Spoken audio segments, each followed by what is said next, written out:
It is now time to set up and complete the installation for the E-Temp booster heater. Once you have the E-Temp booster heater all set up, your water and power are flowing, the simplest and most easiest way to accomplish the filling of the booster heater is to run several racks through the dishwasher, allowing the final rinse switch to be activated naturally by your dish rack, and the booster heater will fill with water.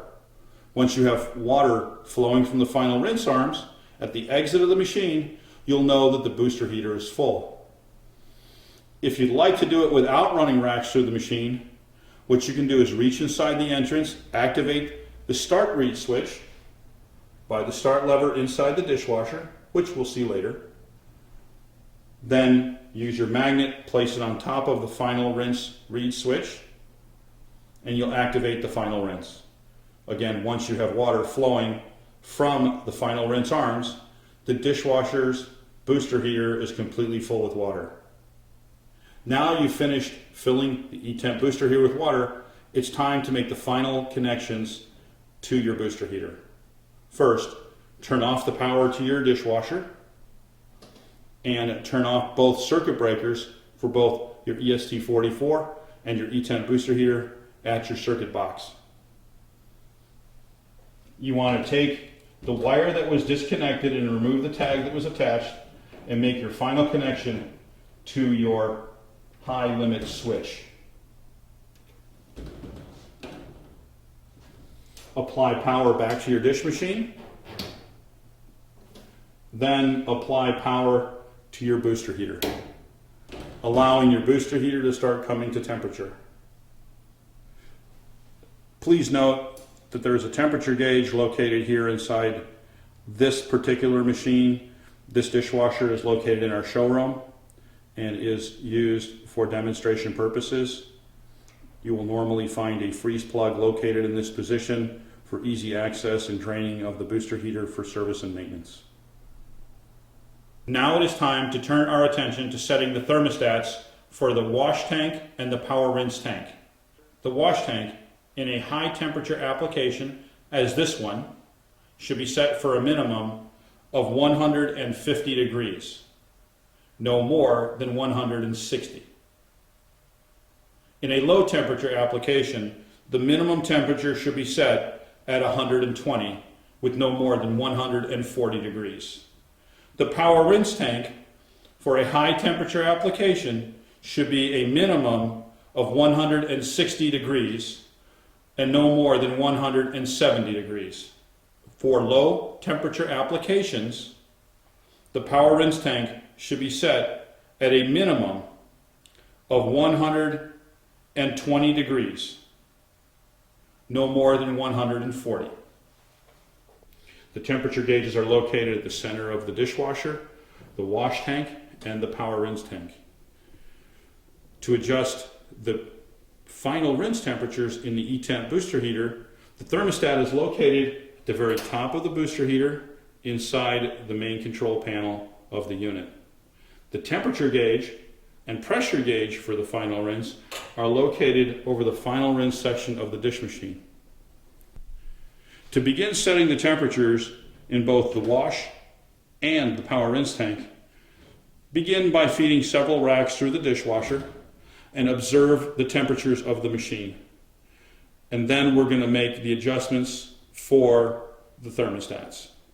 Now, time to turn our attention to the final rinse and the E-Temp booster heater and its thermostat. The temperature gauge again is located on top on the right hand side of this machine where the final rinse goes into the machine, and you want to observe the temperature while the final rinse is running and you have racks going through the dishwasher. Adjust the thermostat located on inside the E-Temp booster heater, and the final rinse temperature needs to be set between 180 and 195. Now we have the temperatures adjusted appropriately. It's time to turn our attention to the final rinse pressure. Maintain running racks through the dishwasher, and here you can see the pressure of the final rinse in the pressure gauge on the left-hand side of the dishwasher. the final rinse pressure should be set at 20 psi, no more than 25. For optimum running pressure, 20 to 23 psi is recommended.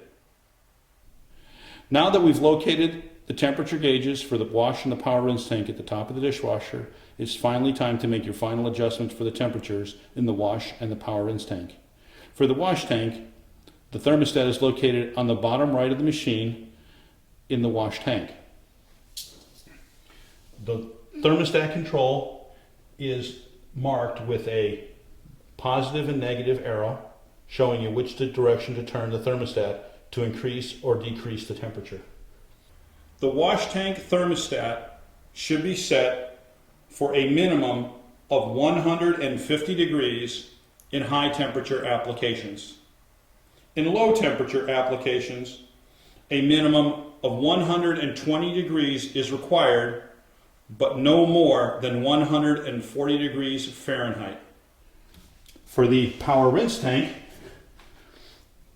the thermostat is located on the left-hand side of this particular dishwasher, again with the same positive and negative arrows to increase and decrease the temperature. In a high temperature application, the power rinse tank thermostat should be set for a minimum of 160 degrees Fahrenheit. For low temperature applications, it should be set for a minimum of 120 degrees and no more than 140 degrees Fahrenheit. While the final rinse is running, if you don't have the proper setting already done for your machine, simply adjust the pressure regulator located on the plumbing system for the final rinse. Remember, when you're adjusting the pressure for the final rinse, it needs to be set between 20 and 22 to 23 psi for optimum final rinse pressure. You'll notice inside this gauge, you'll see an air pocket at the top. The fluid inside this gauge is not water, it is an oil which stabilizes your measurement. If you're in an area and you've received a unit that has a larger air bubble than you require, simply while the rinse is running, lift up the little yellow flag, allow the air bubble to vent, and once you've done and you've removed as much air as you want, please remember to return it to the down position. This little piece cannot be removed from the gauge or you will evacuate all of the oil and you'll have to replace the gauge. Now we've completed setting the temperatures for both the wash and the power rinse tank.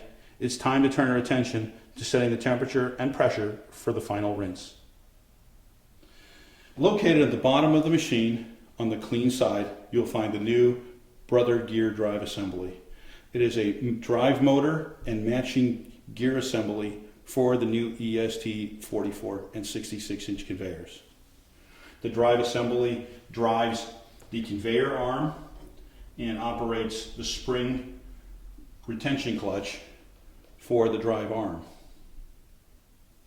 Once you have the dishwasher fully installed, water and power connected, we're now going to make the final adjustments, if necessary, to the conveyor drive.